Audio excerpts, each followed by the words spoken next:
Corona ने पूरी दुनिया में कहर ढाया हुआ है। कोरोना के चलते पूरे देश में जहां आर्थिक मंदी का माहौल है, वहीं अनलॉक के बाद छत्तीसगढ़ की अर्थव्यवस्था ने एक बार फिर रफ्तार पकड़ दी है।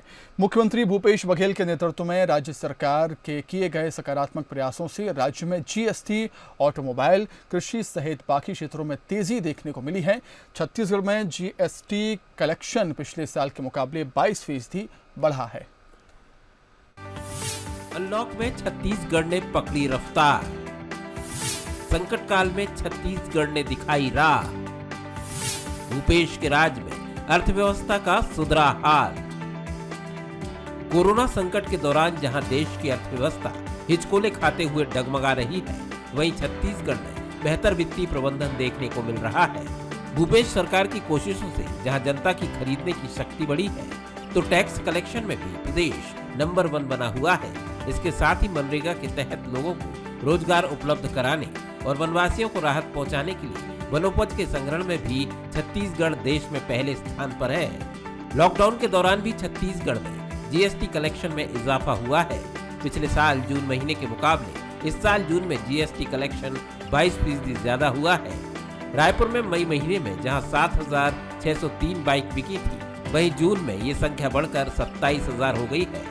रायपुर में महीने में जहां 1,107 कार बिकी थी, वहीं जून में कार बिक्री बढ़कर 2,889 हो गई।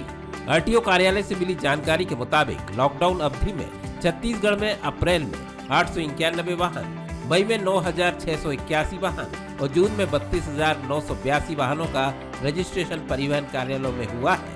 टैक्स के कलेक्शन में बढ़ोतरी और बाकी क्षेत्रों में खरीदी बिक्री बढ़ने की खास वजह है छत्तीसगढ़ सरकार की किसानों को राजीव गांधी किसान न्याय योजना के जरिए दी जा रही सहायता राशि, जिसकी पहली किस्त मिलने के बाद प्रदेश के किसानों ने 3,000 से ज्यादा नए ट्रैक्टर खरीदे हैं। इसके लिए तो केवल और केवल प्रदेश के मुखिया आदरणीय मुख्यमंत्री जी को आप धन्यवाद भी दीजिए और बधाई भी दीजिए कि छत्तीसगढ़ में जो पैसे का फ्लो हुआ किसानों को, हमने पहले साल 20,000 करोड़ की धान खरीदी की, 10,000 करोड़ का कर्जा माफ किया, दूसरे साल 21,000 करोड़ की धान खरीदी की और 1,500 से 2,000 करोड़ इंश्योरेंस के पैसे किसानों के खाते में डाले।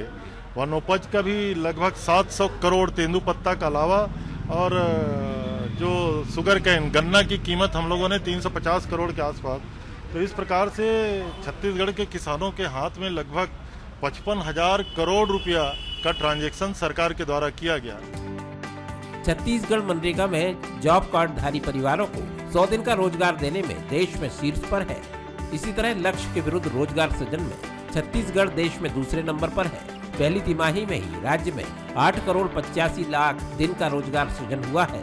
अब तक 55,981 परिवारों को 100 दिनों का रोजगार दिया गया है। देश में 100 दिनों का रोजगार हासिल करने वाले कुल परिवारों में अकेले छत्तीसगढ़ की हिस्सेदारी 41% है। छत्तीसगढ़ ने रोजगार सृजन के मामले में साल भर के लक्ष्य का 66% हिस्सा पूरा कर लिया है। इसमें टारगेट का 70% से अधिक काम करने में नक्सल प्रभावित जिले आगे हैं।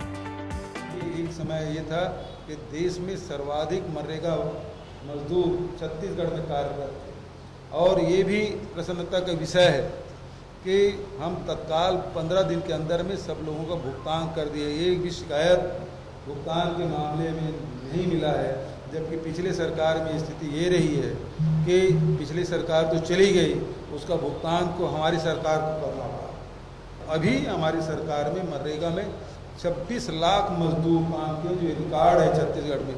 15 लाख से कभी अधिक काम नहीं किए थे। इस साल 26 लाख मजदूरों ने काम किया है।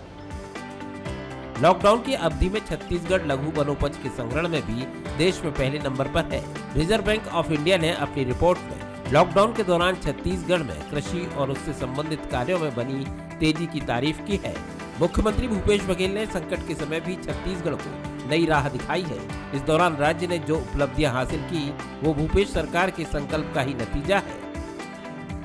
Bureau report, Bansal news.